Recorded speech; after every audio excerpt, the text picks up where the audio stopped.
Good day, poker peeps. This is Sky with Smart Poker Study, coming at you with a hand reading exercise.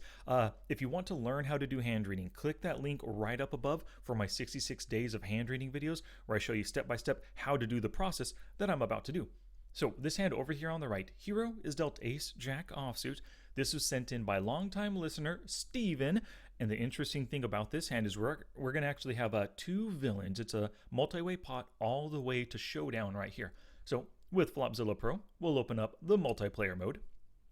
Now, the bummer is we're going to have to keep coming back. The table will be covered up, but it's okay because it'll be a good learning experience.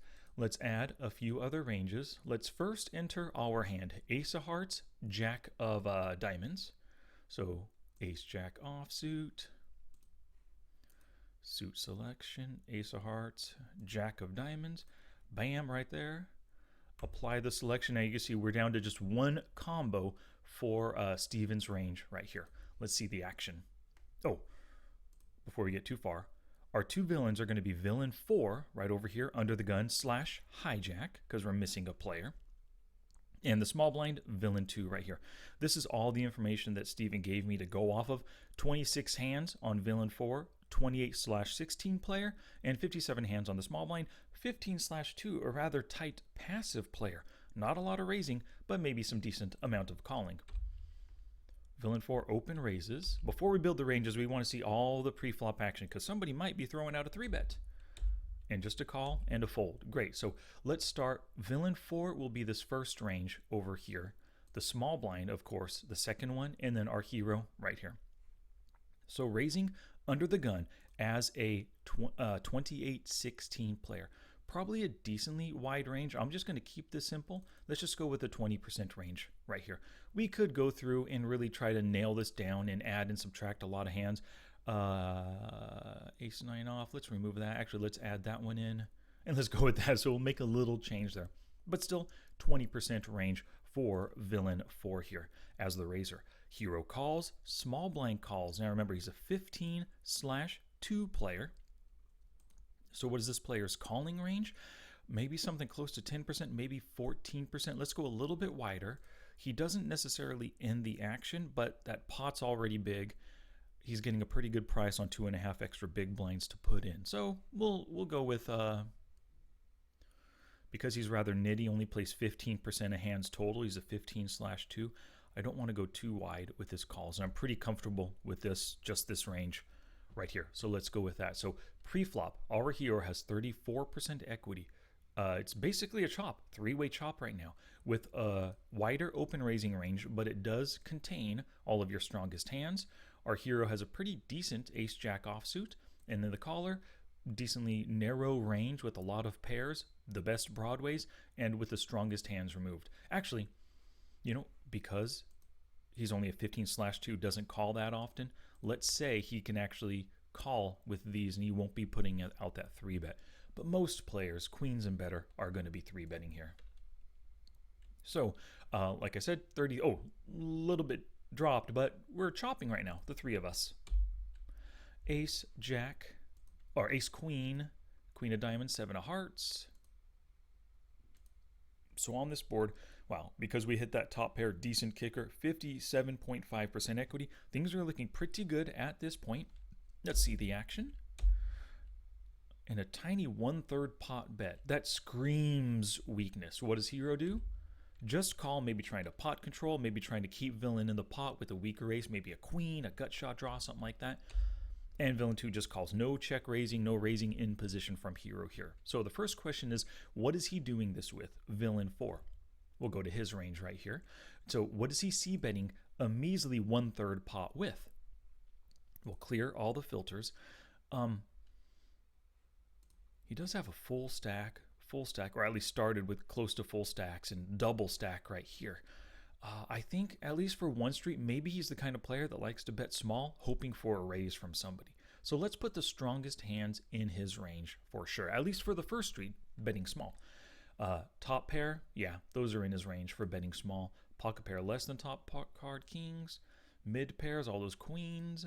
Pocket pair less than, yeah, those are totally bluffing hands right now. Just hoping nobody hit that ace, throwing a small bluff, trying to take the pot down. Bottom pair, sure, why not? One street at least, tiny bet. Less than the board. Yep, one street, making that bet. No made hand. I won't put those in necessarily because we'll get some of those with the gut shots and whatnot. Gut shots, maybe making that bet. Okay, so let's say because it's such a small bet, it does keep his range pretty darn wide still. 96% of his pre-flop range stays in the pot. But let's go to the second villain right here. He decided to just call, not raise, not check raise. Versus such a small bet on a 2 Broadway board. If he had a really strong hand, I think he'd be raising here. Check raising for value, charging us for any draws that we have. Maybe if we have an ace jack and he has ace king here, charging us to come along.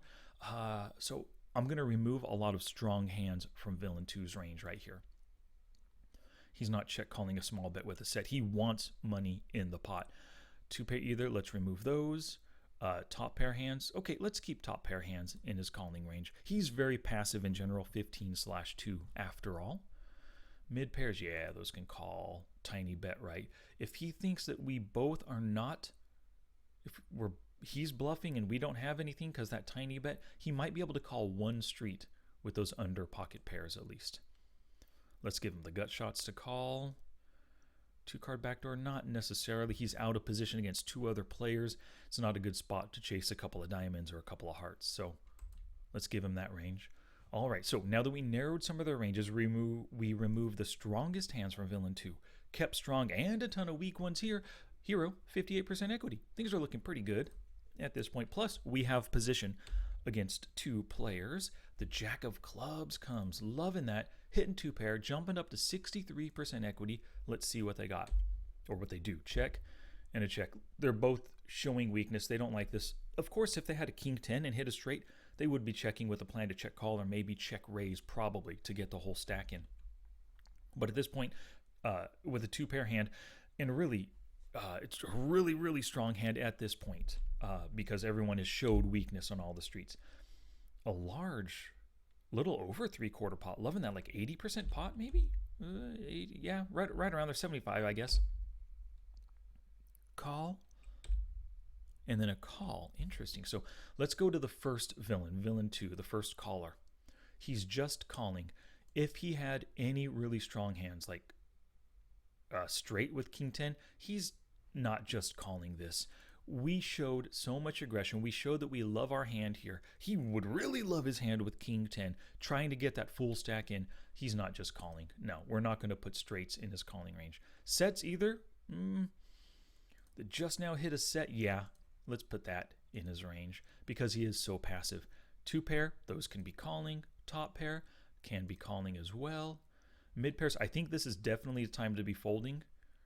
Although all those mid pairs have pair plus draw.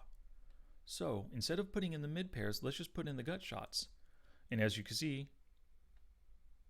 all those various gut shots, he's a passive player. He could very well be continuing along right here. So let's give him that range. He's even continuing with all these hands with 1 player yet to act. So if you remember the action, they checked to us. He called with a player still to act, kind of risking a check raise. He has a decent hand and he wants to continue. So probably with all the gut shots at this point to try to win a big pot. Villain 4 called. Go to his range. Now, what is just calling after 2 other players versus a 75% pot on this board? I don't think straights are just calling. Sets, man, at this point, you've got to be raising. That board just got a little bit wetter. Charge them for any pair plus draws they got. I don't think sets are doing this right now. 2 pair, maybe hoping to boat up on that 3 straight. Top pair, totally. Pocket pair, less than top part. Kings, I guess he has a gut shot too. Yeah, let's give him that. Mid pairs here, queen 10, king queen, which is, well, they do have gut shot draws as well. So we'll just put the gut shots in. Wow, still continuing with a really wide range. This is great for Hero. His bet got 2 players to call with very small equity if you think about their entire range versus 73% right now. Really, what a great spot for Steven as the value better. River comes, 7 of spades. Doesn't really change much. 85% equity.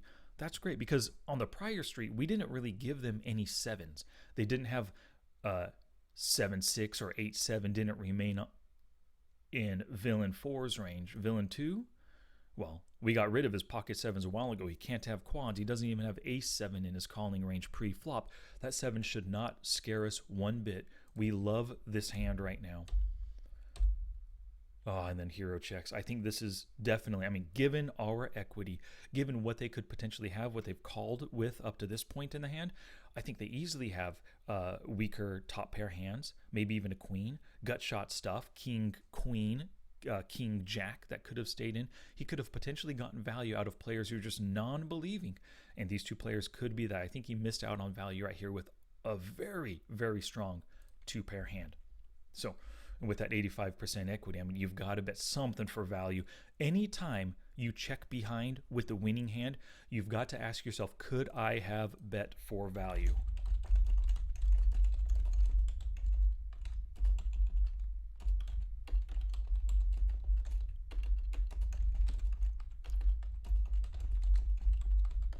So go back through the hand and review the hand. Before we reveal what they had, let's imagine that we bet just maybe 1/3 pot, 20 big blinds or so. What could they call with? What worse hands could they call with? Well, let's start with this range right here. If you see all these hands that are still in, well, he's got ace king, ace 10, ace 9, ace 8, all weaker hands, all one pair hands. Maybe even like, does he have queen jack? Queen jack two pair is in his range. Ace queen would beat us. So there are some better hands potentially still in his range, but there's so many weaker hands, top pair aces, two pair queen jack, we're missing out on value against villain 4 here. What about villain 2? Could he call with worse? Totally. Ace king, ace 10. He can call the chop with ace jack. He might be a non-believer and be able to call with a second pair like king queen and king jack. I think the 10s would fold. Yeah, I mean, I think he's missing out on value by checking here because we can name so many hands in their ranges that are willing to call. Let's see what the kings. I didn't even start. Oh, he was the 15/2 player. So, yeah, absolutely. That's weird. He's just the kind of player that can slow play pocket kings, right? If you see your opponent do a play like this, make a big note. The next time they call you out of the blinds, they might have aces and kings. They might be the kind that likes to slow play, get a little bit tricky with their big hands. That's surprising. And then queen jack two pair for the first player. Yeah, and then so we've got that queen jack. You can see those two little hearts or the heart down there. Yeah, so we started in with this range, ended with it as well. There was a successful hand reading.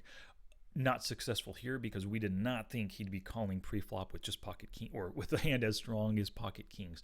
And then we also missed out on value. So this is a great question. You can filter through your database, find hands where you won on the river but checked in position. Yeah, could I have bet for value? And then ask yourself, what hands do they have in their range that could have given me value? If you can name a lot of hands, yeah, you did miss out on value.